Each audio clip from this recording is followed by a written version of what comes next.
Hello, lovely people. Me again. I'm Debs. Welcome or welcome back to my channel, Raina Reads Stuff. I'm in the book shack. I'm going to do my second video of the day, and this is not a tag video. This is a response video.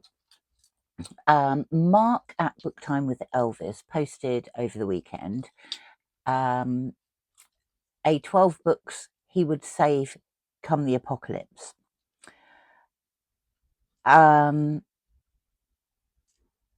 Obviously, thinking about the political climate at the moment. Greg, at Another Bibliophile Reads, then did a response video to that with his 12 books. And then Pat, at Book Chat with Pat, posted one this morning. And she tagged me. And I'm going to do it because I think this is a great idea. Now, there were a couple of provisos in Mark's. He didn't use any books from a series, and he used books that he had read since he'd been on BookTube. Both Mark and Greg have been on BookTube a lot longer than I have. Most of these books I have read since I've been on BookTube. There's definitely one, there may be two that I haven't read since then, but I've only been on BookTube 18 months. Anyway, let's start. Now, I've added another proviso to my list. If there is an apocalypse, I am going to have to carry lots of things. So I have chosen books that will be easy to carry. That's my entire 12 books. Small books that I can stick in a rucksack, still have space for, sensible things like medical supplies and food. And also, all of these books I've chosen because they remind me about some aspect of humanity. And in the event that more than half the world has been wiped off the face of the earth, I'd like a little reminder, good or bad, about what humanity is like. So, my first book is The Little Prince by Antoine de Saint-Exupéry. On the surface, this is a book about a lost prince. Well, he's not lost. He's traveling around planets. And this is a story about how an airman finds this little prince in the desert, and he tells him stories about his intergalactic travel. But it's also an allegory for the human condition. And it's just a beautiful little book that I could read over and over again.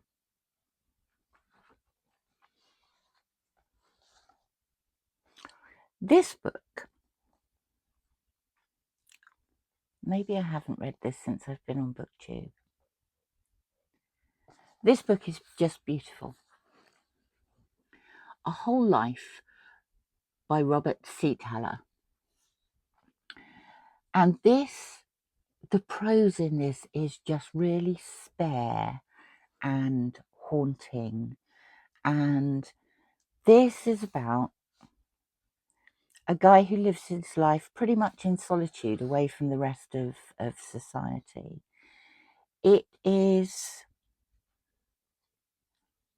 heart-wrenching, but heartwarming at the same time. it's just, it's lovely. This is set in the mid-20th century, and I think it's set in Austria, and I think Robert Seethaler is Austrian. And it tells the story of this guy who, he's quite isolated. And he lives right up the mountain, away from the village. People know him. He does go into town to get shopping or things like that. He does fall in love and get married. Sadly, his wife dies, and he lives the rest of his life in solitude up this mountain. It's just a beautiful little book, as is this. J.L. Carr's A Month in the Country. I read this book last year. It's the sort of book I will read every year. It tells the story of a guy who has been injured in the First World War, and he is given the job of uncovering a mural in a church that's been painted over in this little village in the north of England. And as he concentrates on doing that, he gets to know the villagers and the countryside, and the villagers and his work help to heal him. And it's elegant, the prose is wonderful, and I'm taking it with me. That one's about, I suppose, resurrection. It's about friendships. It's about recovery. This one is about the darker side of human nature. This is Heat Wave by Victor Gestin. It's translated from the French, and it's about a young lad who has gone on holiday with his parents. And we're getting to the end of his holiday. It's been a very hot summer. He's a bit of an outsider. He sort of lurks. But towards the end of the holiday, he's unable to sleep. He goes out for a walk, and he sees one of the boys that he knows from the campsite hanging from a rope attached to the playground swing.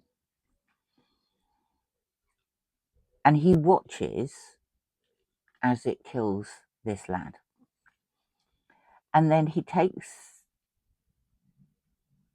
the lad down, buries him in the sand, and returns to his tent. And this is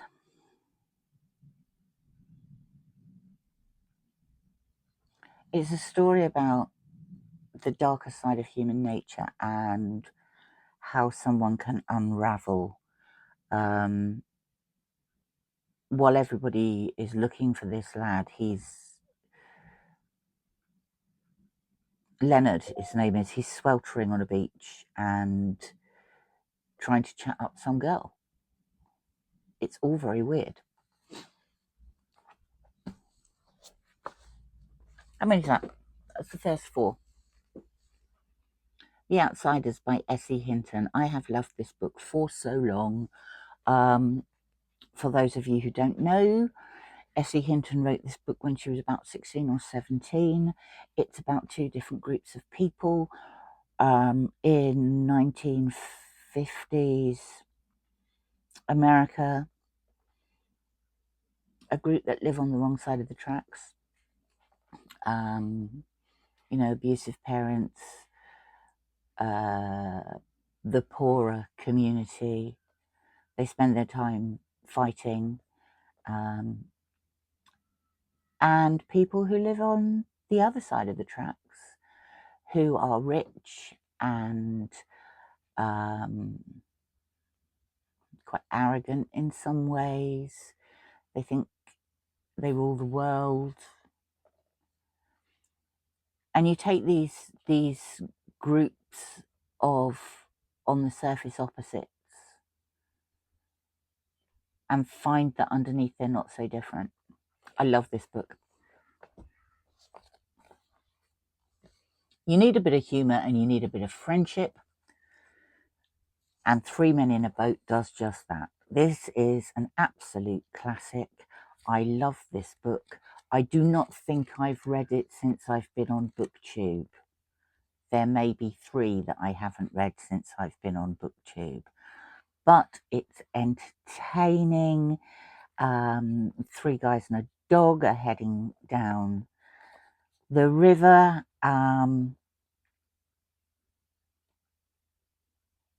And it's their adventures, and it's fabulous. Okay. I hate the cover of this book, but I love the book.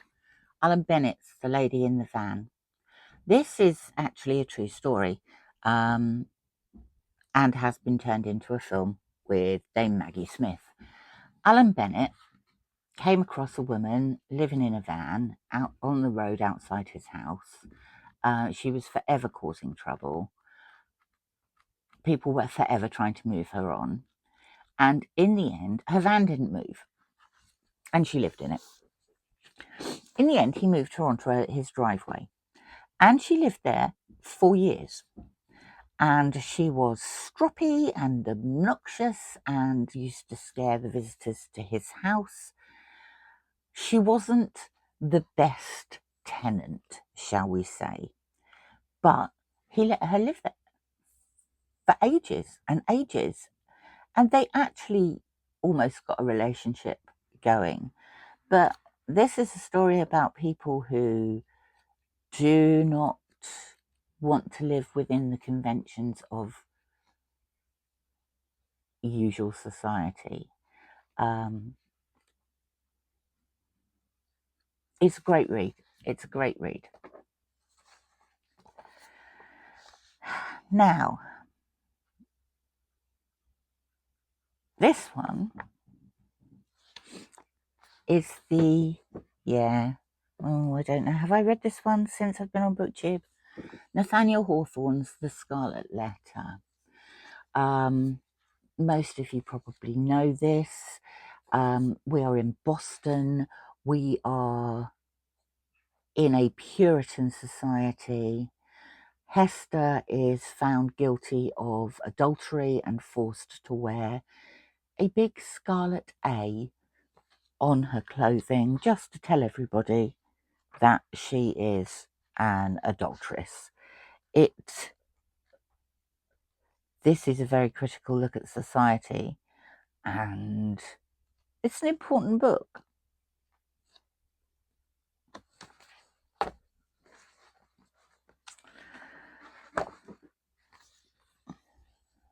Bonjour Tristesse by Françoise Sagan. This is another book that I have loved for a very long time. I think I first read this when I was in my early teens. This is based on the French Riviera, and our heroine is on holiday with her father. She's sort of an enfant terrible.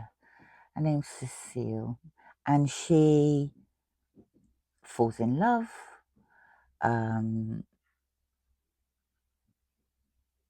It's a coming-of-age novel. It's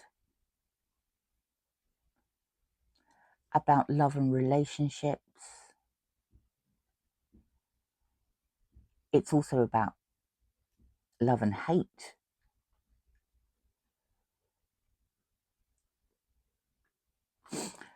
This apparently paved the way for a permissive society.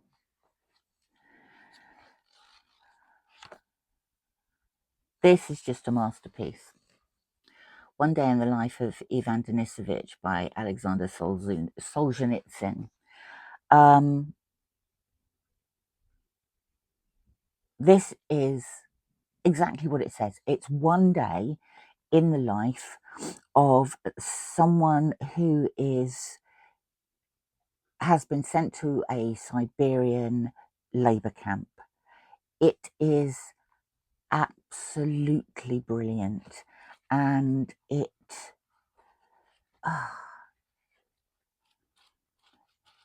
a plea for freedom for people. I love the way Solzhenitsyn. The first time I read this, I could not put it down. It's very, very short, but I just sat there and read it, and it's staggering. It's a staggeringly good book. If we're going to be talking about society, and we're going to be talking about the human condition and how not to relive past errors, particularly following an apocalypse, I'm taking this. Animal Farm by George Orwell. This is a political book. It is designed to show how political systems go wrong and how power can corrupt, and everybody ought to read this book. What starts off as utopia just ends up as this regime of despots, where nothing is any better than before. In fact, it's worse. Finally, this is actually called A Kestrel for a Knave, but it was filmed with the title Kes. It's by Barry Hines, and this is the story of a young lad called Billy who finds he's got nothing to do. He's got nothing to do. He's got nowhere to go. His mum goes out in the evenings to the pub. His brother is a lot older than him. He's bored and disillusioned, living in a northern town where nothing's going on. And then he finds this kestrel chip, and he rears it in a little outhouse and grows to absolutely love this kestrel. And he trains it, and they are friends. Even his teacher finds him one day training this kestrel, and he brings the class over to watch Billy's antics. This is about loneliness, it's about feeling out of place, it's about friendship, and it's just a wonderful book. Wonderful. So, I can carry these, I can lug these around in my emergency backpack, which is full of food and medical supplies and bandages and useful stuff like boxes of matches and things like that. I've got room for these, so these are my 12. That's it for now. Thank you very much for popping by, and if you fancy doing this, because it's not a tag, I'm not going to tag people, but it's a great idea. So what would you take? What are you going to save in the event of an apocalypse? Have a go yourself, or let me know in the comments down below. Thanks for popping by. It's always lovely to see you. I've got an announcement video coming tomorrow, but don't expect anything like last week's performance. Speak to you soon. Bye for now.